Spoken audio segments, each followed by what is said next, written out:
अब अर्थव्यवस्था की बात करता हूँ मैं, एक-एक चीज़ें लेकर चलते चलेंगे हम। अर्थव्यवस्था क्या है? ठीक है? अर्थ क्या होता है आपका? अर्थ का मतलब होता है धन, पैसा। अंग्रेजी में कहें तो आपकी मनी, ठीक है? व्यवस्था क्या होती है? व्यवस्था होती है कि सही से इसको चलाना, सही से चलाना, ठीक है? हाँ, तो आपकी कंट्री के अंदर जो भी धन है, धन आपका ज़मीन के रूप में हो सकता है, कोयला भी एक धन है आपका। जितने भी रिसोर्सेज़ आपके हैं, आप भी एक धन हो, क्योंकि आप भी बहुत सारी चीज़ें जनरेट करते हो। कोयला जो है अपने आप में कुछ नहीं है, कोयले को खदान से निकालता है कोई, ठीक है ना? उसको कहीं पहुँचाता है कोई, उसको फिर आपके प्लांट में डालता है कोई, फिर बिजली बनती है। तो उसमें बहुत सारे ह्यूमन रिसोर्स भी लगते हैं, जिसको हम श्रम बोलते हैं, लेबर बोलते हैं, ठीक है? हाँ, तो वो कोयला जो है अपने आप में कुछ नहीं है, कोयले को खदान से निकालता है कोई, ठीक है ना? उसको कहीं पहुँचाता है कोई, उसको फिर आपके प्लांट में डालता है कोई, फिर बिजली बनती है। तो उसमें बहुत सारे ह्यूमन रिसोर्स भी लगते हैं, जिसको हम श्रम बोलते हैं, लेबर बोलते हैं, ठीक है? हाँ, तो वो भी है आपका। तो ये सही से चलाना ही अर्थव्यवस्था है कि आपका जो पैसा, ठीक है? आपके जो रिसोर्सेज़, ठीक है? इनको सही से चलाना, इसका सही से प्रयोग हो जाए, सही से प्रयोग हो, ठीक है? और अधिकतम लाभ हो, अधिकतम आपका लाभ हो, ज़्यादा से ज़्यादा प्रॉफिट हो। हर कोई चाहता है। आपके खेत खेती है, अगर किसी बच्चों के होगी, आप में से किसी के, तो आप नहीं चाहते कि खेत में ज़्यादा से ज़्यादा फसल हो, ठीक है? वही बात है। अच्छा, अर्थव्यवस्था के प्रकार क्या होते हैं आपके? प्रकार में मैं लिखता हूँ बेटा, क्लोज़्ड यानी कि बंद अर्थव्यवस्था, ओपन जिसको आप हिंदी में कहते हो खुली अर्थव्यवस्था। इनके बारे में आप जानते हो ना, तो आप लिखो कौन सी क्या होती है। हाँ, जल्दी-जल्दी। एक होती कैपिटलिस्ट, पूंजीवादी अर्थव्यवस्था। अच्छा, एक होती है आपकी सोशलिस्ट। क्या है बेटा?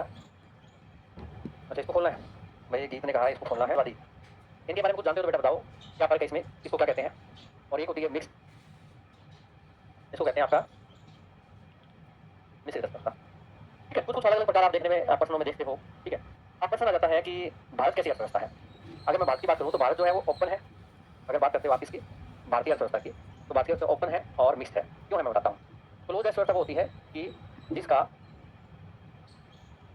आर्थिक संबंध, आर्थिक होता है खरीद-बेच वगैरह पैसे से रिलेटेड, जिसका आर्थिक संबंध अन्य देशों से ना हो, अन्य देशों से न हो। यानी कि अब इसमें क्या था, खुले में क्या होगा? खुले में आपका आ जाएगा कि आप बाहर माल बेचते भी हो, ठीक है? हाँ, एक्सपोर्ट हो गया, आयात-निर्यात यानी कि होता है। एक्सपोर्ट इंपोर्ट होता है, बाहर से इन्वेस्टमेंट होता है, ओपन है, बाहर वाला भी आओ, ठीक है? आ भी सकता है, कोई जा भी सकता है, ठीक है? पूंजीवादी क्या होती है? इसका मतलब ये है कि पूंजी ही मुख्य है, यानी कि जिसमें पैसा कमाना वगैरह ये सब मेन प्रधान होता है, ठीक है? हाँ, कैपिटलिस्ट, ठीक है? हाँ, और आपकी क्या हो जाएगा, इसमें क्या होता है कि इसमें आपका प्राइवेट, मतलब प्राइवेट इकोनॉमी होती है एक तरह से, प्राइवेट इकोनॉमी, प्राइवेट सेक्टर जो होता है ना, हाँ, वो चलता है इसमें। ये सब कुछ जो है वो आम लोग करेंगे, सरकार कोई उद्योग धंधा नहीं चलाएगी, सरकार बीएसएनएल नहीं चलाएगी, सरकार रेलवे नहीं चलाएगी। कई देशों में ऐसा होता है, सब कुछ प्राइवेट होता है। सोशलिस्ट इकोनॉमी कौन सी होती है? सोशलिस्ट में ये होता है कि सरकार जो है ना, सरकार वो क्या करती है? उत्पादन करती है। सरकार क्या करती है? प्रोडक्शन करती है। और उसके बाद क्या है कि सरकार जो है वो समाज पर ज़्यादा ध्यान केंद्रित करती है, ठीक है? मिक्स जो होती है वो भारत वाली है। भारत में क्या है बेटा? भारत में प्राइवेट सेक्टर भी है और भारत में पब्लिक सेक्टर भी है। भारत में रिलायंस भी है, जियो, भारत में बीएसएनएल भी है, ठीक है? भारत में रेलवे की कई चीज़ें प्राइवेटाइज कर दी गई हैं। भारत में रेलवे में कुछ सेक्टर जो है अभी भी भारत सरकार के हाथ में है, ठीक है?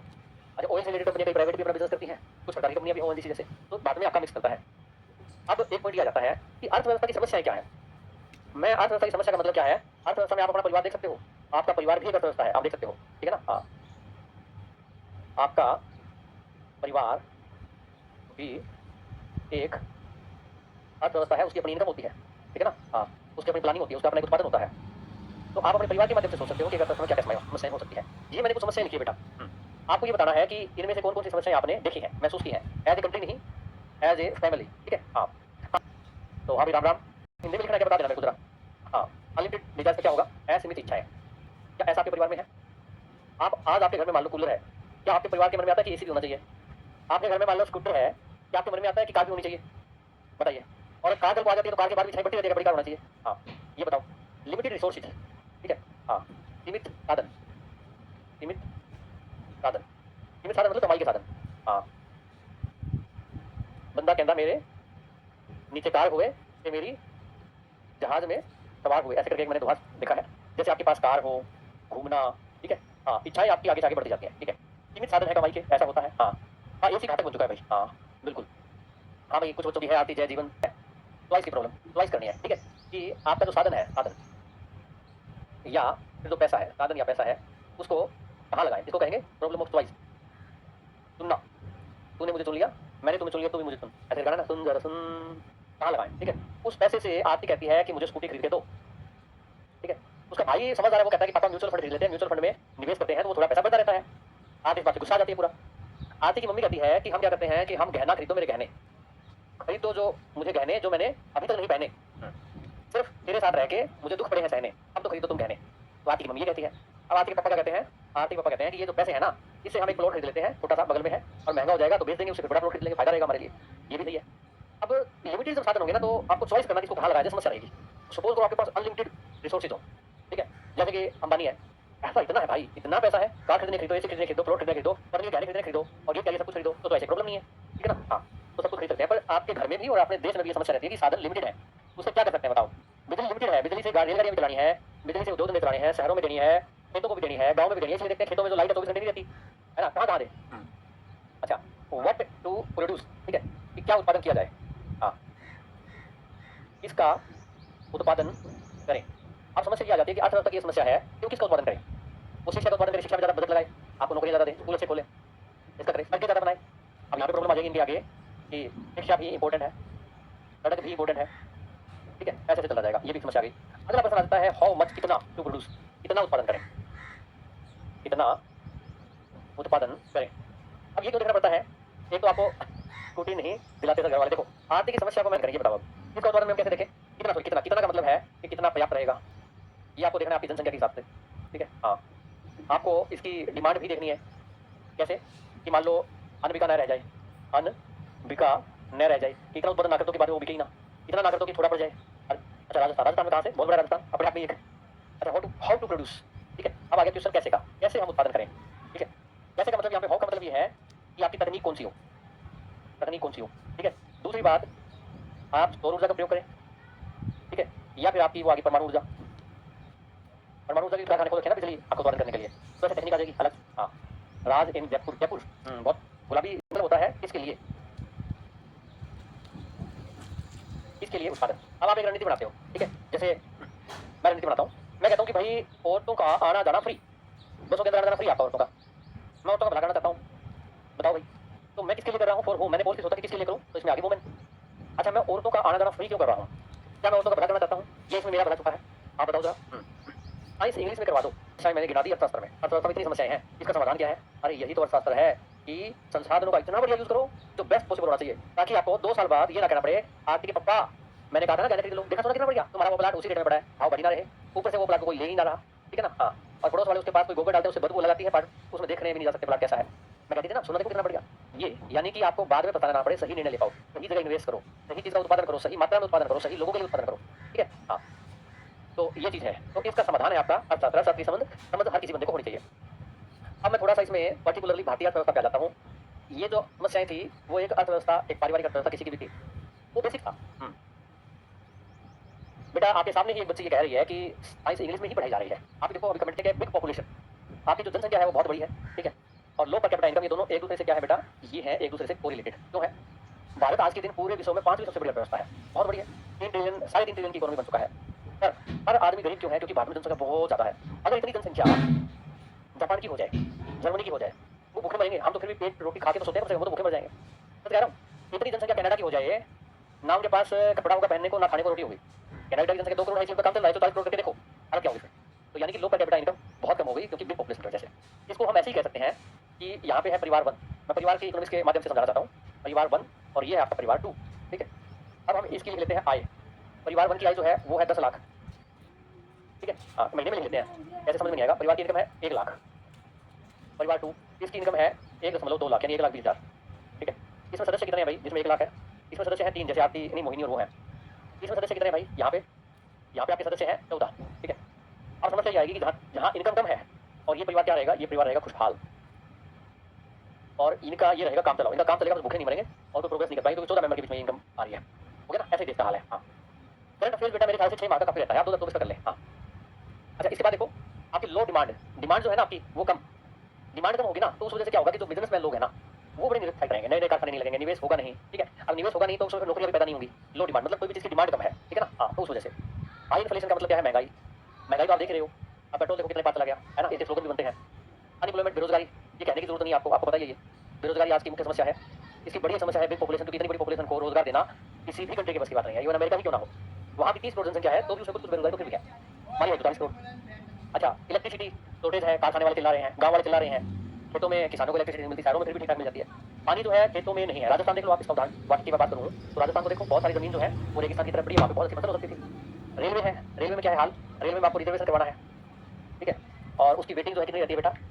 1 माह, 2 माह पहले करवाना पड़ता है। अगर 4 दिन बाद किसी को जाना है तो सीट ही नहीं है, ठीक है? उसके बाद अगर चाइना, जापान के मुकाबले बात करें तो बाकी स्पीड आती भी नहीं है, स्लो स्पीड है, ठीक है? इस वजह से कई लोगों को बाई एयर जाना पड़ता है, महँगा भी पड़ता है। हाँ, उसके बाद एक्सीडेंट काफ़ी हो जाते हैं, ये भी दिक्कतें हैं। सफाई भी थोड़ी ठीक हुई है पहले से, पर सफाई भी एक मुख्य समस्या रेलवे में आपकी रहती है। ट्रेन लेट अभी भी इश्यू रहता है, कोई ना कोई कहीं जाता है तो। अवॉइड करते हैं, कई बार छोटी-छोटी बसों पे जाते हैं।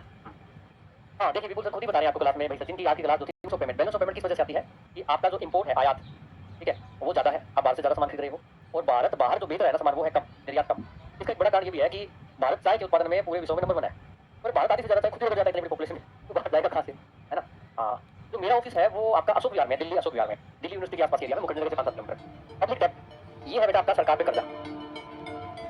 इसको मैं यहाँ लिखूँ अगर, सरकार पर कर्जा, सरकार जो है वो कर्जा जनता पे माना जाता है, सरकार पर जो कर्जा है, सरकार पर कर्ज। इसका दुष्प्रभाव क्या होता है कि आपका जो बजट का सबसे बड़ा हिस्सा, सोच के देखो, बहुत ही चिंता का विषय है ये। आपका जो बजट हर साल आता है, उस बाजार का बजट का सबसे बड़ा हिस्सा पता है किस पर खर्च होता है? आप सोच के देखो किस पर होता है?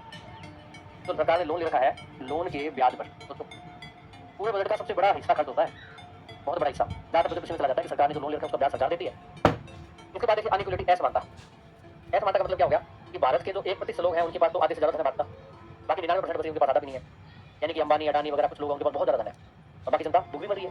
यानी कि भारत एक सोने की चिड़िया आज भी है, ठीक है? और वो पैसा कुछ लोगों के पास है। हाँ, हाँ बिल्कुल बेटा, एमटीएस वालों को, ठीक है? असमानता को लेकर मैं एक, हाँ पायल थैंक्स, आप कहाँ से हैं?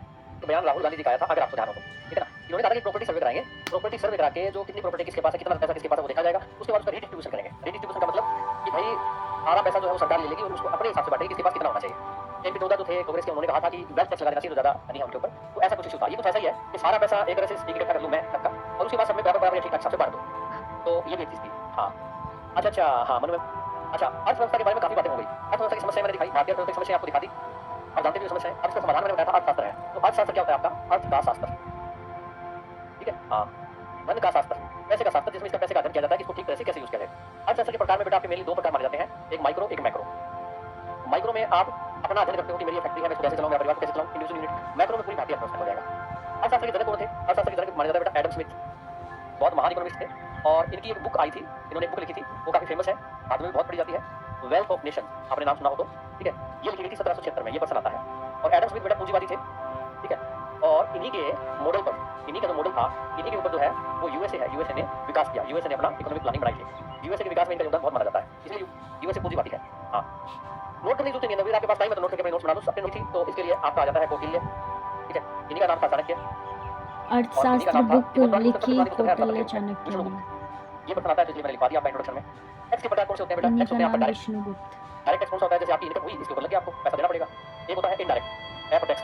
इनडायरेक्ट में क्या होता है कि आप कोलगेट खरीदी, ठीक है? हाँ, कोलगेट खरीदी तो आपने क्या किया, कोलगेट के 100 रुपए की दी, 100 रुपए में से 70 रुपए दुकानदार के पास गए, 30 रुपए वो सरकार को टैक्स देगा, आपने टैक्स नहीं भरा सरकार को, ये इंडायरेक्ट हो जाएगा। हाँ, अच्छा अलका ने बारे में पढ़ा था। अच्छा, जीएसटी मैंने बता दिया बेटा, आपका जीएसटी जो है एक तरह से इनडायरेक्ट है, आपके ऊपर नहीं लगता, लगता आपके ऊपर ही है, आप सरकार को पे नहीं करते, ठीक है? हाँ, इसमें क्या करते हो आप, जो है वो देते हो दुकानदार को, ठीक है? आपने दुकानदार को 100 रुपए दिए, 100 रुपए में 70 रुपए का आपका सामान हो गया, ठीक है? और 30 मान लो आपका है जीएसटी, दुकानदार जो है वो इसको क्या किसको देगा? सरकार को देगा, इसलिए ये इनडायरेक्ट कहा जाता है आपका। ये कुछ कंसेप्ट है, मैं जल्दी जल्दी बता देता हूँ, काफी टाइम हो गया आपका। पब्लिक बैंक बेटा होते हैं सरकारी बैंक, सरकारी जो बैंक होते हैं जिसमें सरकार का हिस्सा है वो ज्यादा होना चाहिए, मेजोरिटी होनी चाहिए, सरकार का हिस्सा होना चाहिए 51% या ज्यादा, 51% या इससे बराबर या इससे ज्यादा। विदेशी बैंक जिनका हेडक्वार्टर जो हो वो विदेश में हो, मेन हेडक्वार्टर विदेश में हो, उसकी ब्रांच भारत में हो, विदेश में हो, और ब्रांच कहाँ हो? भारत में हो, ठीक है? जैसे एचडीएफसी हो गया, डब्ल्यूटीओ वर्ल्ड ट्रेड ऑर्गेनाइजेशन, जानते हैं आप, जीडीपी ग्रोथ डोमेस्टिक प्रोडक्ट और इन्फ्लेशन आपकी महंगाई, इन पे जनरल बातें करेंगे, ठीक है? तो होंगे आज की क्लास आपको एज इंट्रोडक्शन के हिसाब से बहुत बेहतर लगी होगी, बहुत समझ आपकी नोट्स बनी होगी। दूसरी क्लास जो होगी वो इससे भी बेहतर होगी और इससे बहुत आसान होगी, ठीक है? ऑल द बेस्ट, आपका नोट